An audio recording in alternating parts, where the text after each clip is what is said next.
यांनी अशोक खरात आरोपी असलेल्या गुन्हा रजिस्टर नंबर 73/2026 या गुन्ह्याचा तपास SITच्या मार्फतीने करण्याबाबत आदेशित केलं होतं।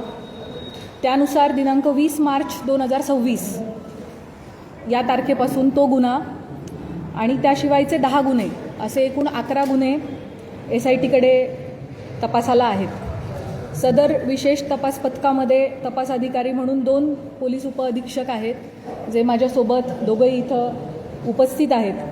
त्याच पद्धतीनं सहाय्यक तपास अधिकारी म्हणून 3 पोलीस निरीक्षक, 3 सहाय्यक पोलीस निरीक्षक, 10 पोलीस उपनिरीक्षक आणि 6 पोलीस अंमलदार असं एकूण 24 लोकांचं आपलं तपास पथक आहे। त्यापैकी काही लोक इथं उपस्थित आहेत, काही लोक उपस्थित राहू शकलेले नाही आहेत। अशोक खरात याच्या विरुद्ध नाशिक आणि नगर जिल्हा या दोन्हींमध्ये मिळून एकूण 12 गुन्हे दाखल झालेले आहेत, ज्यामध्ये अशोक खरात आरोपी आहे।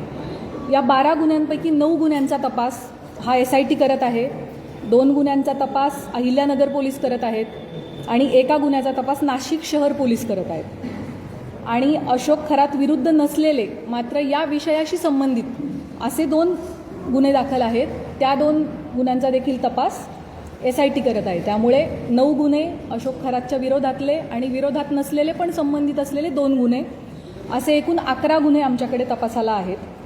गुन्ह्यातील आरोपी विरुद्ध दाखल केलेल्या गुन्ह्यांपैकी आमच्याकडे असलेल्या गुन्ह्यांपैकी 8 गुन्हे हे महिला लैंगिक अत्याचाराचे गुन्हे आहेत आणि उर्वरित 3 गुन्हे हे फसवणूक आणि त्याच्यासोबतच अंधश्रद्धा विरोधी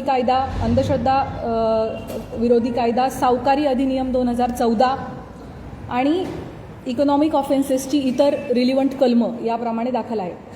महिला लैंगिक अत्याचाराचे सर्वच्या सर्व 8 गुन्हे आणि फसवणुकीचा 1 गुन्हा असे 9 गुन्हे SITकडे तपासाला आहेत। आजपर्यंतच्या तपासादरम्यान 30पेक्षा अधिक साक्षीदारांकडं आपण विचारपूस केलेली आहे।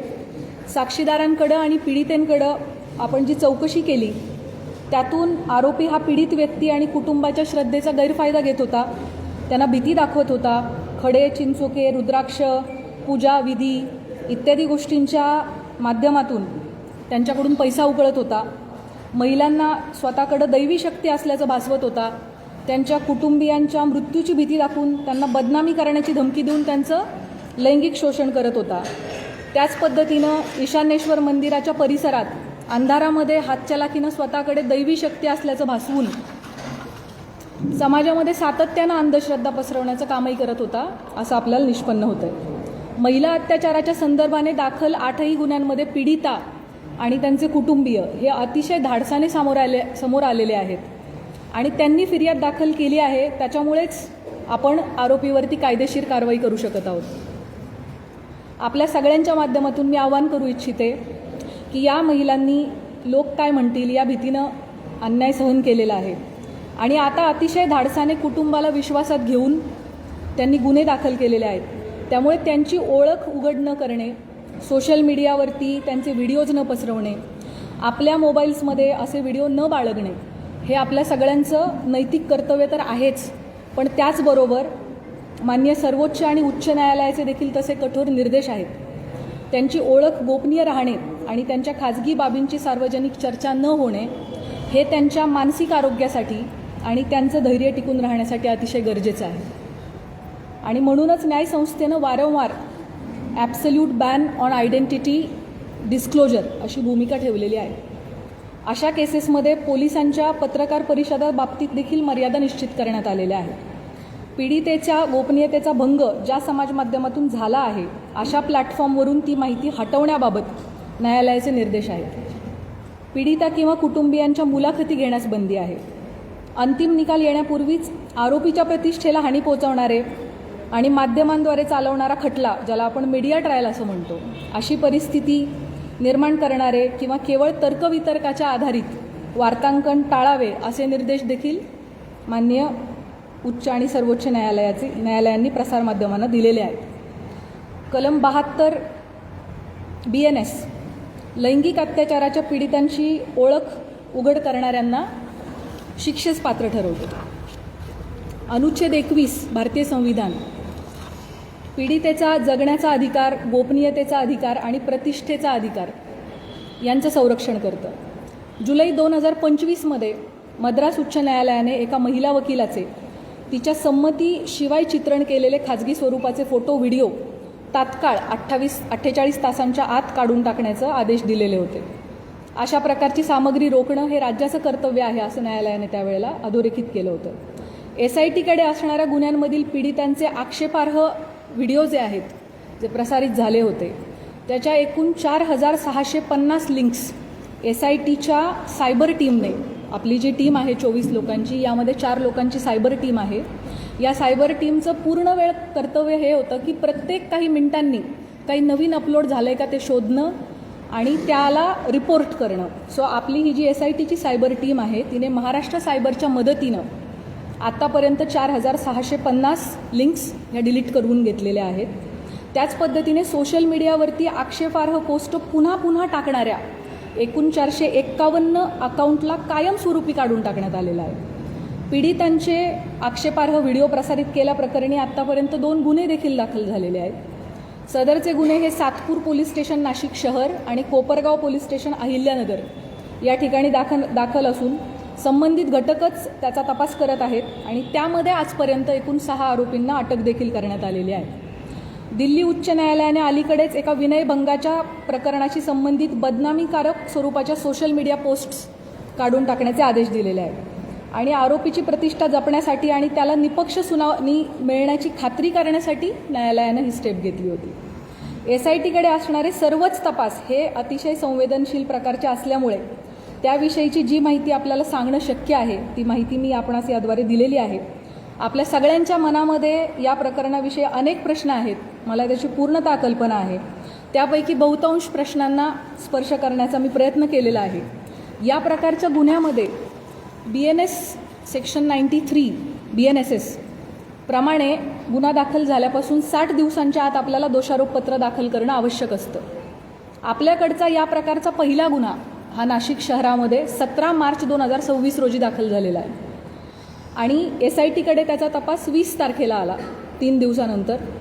त्याचे ऑलरेडी 20 दिवस संपलेले आहेत आणि आणखी 40 दिवस अवधी आपल्या हातामध्ये आहे पहिल्या गुन्ह्यासाठी आणि उरलेले जे 7 गुन्हे आहेत ते देखील पुढच्या आठवडाभराच्या कालावधीमध्ये दाखल झालेले आहेत.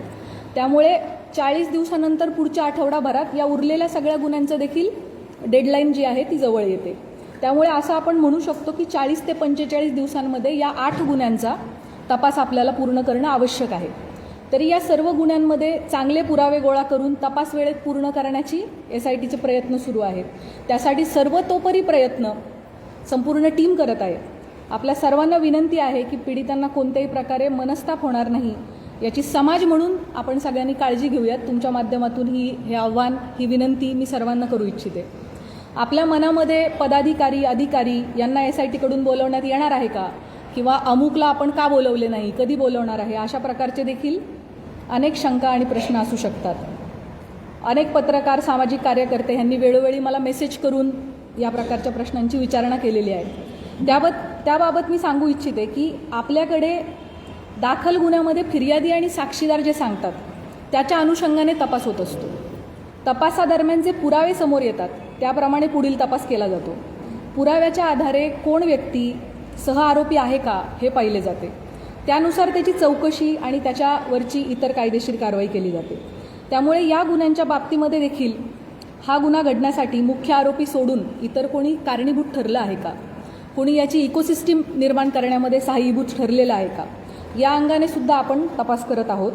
या गुन्ह्यांची पार्श्वभूमी तयार करण्यासाठी कोणी मदत केली आहे का, याबाबत पुराव्यानिशी जर आपल्याला निष्पन्न झालं तर त्याविषयी निश्चित कायदेशीर कारवाई केली जाईल. त्याबाबत आपण कोणीही मनामध्ये कुठल्याही पद्धतीची शंका कृपया बाळगू नये. गेले 17 दिवस SIT या गुन्ह्यांचा तपास करत आहे. आमचा तपास अजूनही सुरू आहे. त्यामुळे बहुतांश प्रश्नाची उत्तरं मी दिलेली आहेत. काही प्रश्न कदाचित अनुत्तरित राहिलेले असतील, परंतु जसजसा तपास पुढे जाईल तशी तशी आपल्याला त्या प्रश्नांची पण उत्तरं मिळतील. महत्त्वाच्या टप्प्यांवरती SITकडून आपल्याला ब्रीफिंग दिले जाईल. चार्जशीट दाखल होईपर्यंत आपल्याला या प्रकरणाची गोपनीयता बाळगणं अतिशय आवश्यक आहे. तरी मी आपल्या सगळ्यांकडून सहकार्याची अपेक्षा बाळगते. यापूर्वी अशोक खरात याला पहिल्या गुन्ह्यामध्ये एकूण 14 दिवस पोलीस कोठडी मिळाली होती. ती दिनांक 31 रोजी संपली. दिनांक 1/4/2026 रोजी आपण दुसऱ्या गुन्ह्यात त्याला अटक केली आणि न्यायालयासमोर हजर केलं.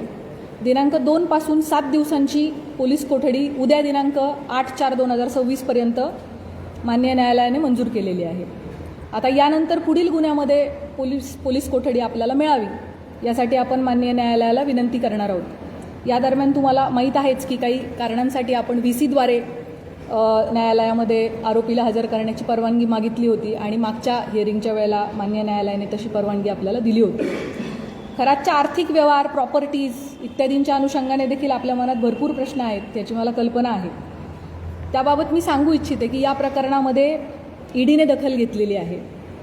ईडीने विशेष तपास पथकाला जी माहिती मागितली आहे आमच्याकडून, ती सगळी माहिती आम्ही त्यांना पुरवलेली आहे आणि भविष्यात देखील ईडीला आमचे पूर्णपणे सहकार्य असणार आहे. भारतीय राज्यघटनेच्या कलम 51(अ) मध्ये भारतीय नागरिकांची मूलभूत कर्तव्ये सांगितलेली आहेत. त्यामध्ये वैज्ञानिक दृष्टिकोन आणि चौकस बुद्धीचा विकास करणे हे आपल्या सगळ्या नागरिकांचे मूलभूत कर्तव्य आहे असं आपलं संविधान सांगतं. या निमित्ताने भविष्यात अंधश्रद्धेपोटी महिलांचं शोषण घडू नये, कोणीही कुठल्याही बंधूच्या फसवणुकीला समाजाने बळी पडू नये, यासाठी सतर्क आणि चौकस राहण्याचं आव्हान मी आपल्या मार्फतीने सर्व नागरिकांना करू इच्छिते. अतिशय शॉर्ट नोटीसवर सर्व पत्रकार बंधू भगिनी ह्या प्रेस कॉन्फरन्ससाठी उपलब्ध झालेले आहेत, उपस्थित झालेले आहेत. त्या सगळ्यांचे मी मनापासून आभार मानते आणि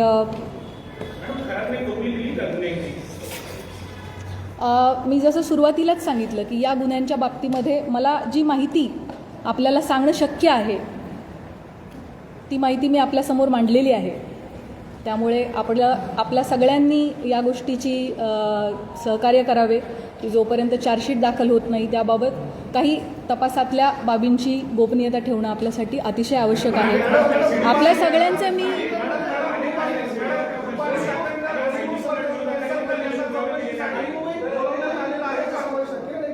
मी आपल्याला मला वाटतं ह्या सगळ्या प्रश्नांची उत्तरं मी ऑलरेडी आपल्याला दिलेली आहेत. सीडीआर लीकच्या बाबतीमध्ये आपण मला एक प्रश्न आत्ता जस्ट कोणीतरी विचारलाय ज्याचं प्रश्नाचं उत्तर मी दिलं नव्हतं, तेवढं मी देते आणि आपण थांबूयात. अल्पवयीन यामध्ये कोणीही नाही आहे. दुसरा जो प्रश्न सीडीआरच्या बाबतीत, याची शासन स्तरावरती चौकशी होत आहे. त्या बाबतीत चौकशीत जे काही निष्पन्न होईल ते आपल्यासमोर येईल. थँक्यू. जय हिंद, जय महाराष्ट्र.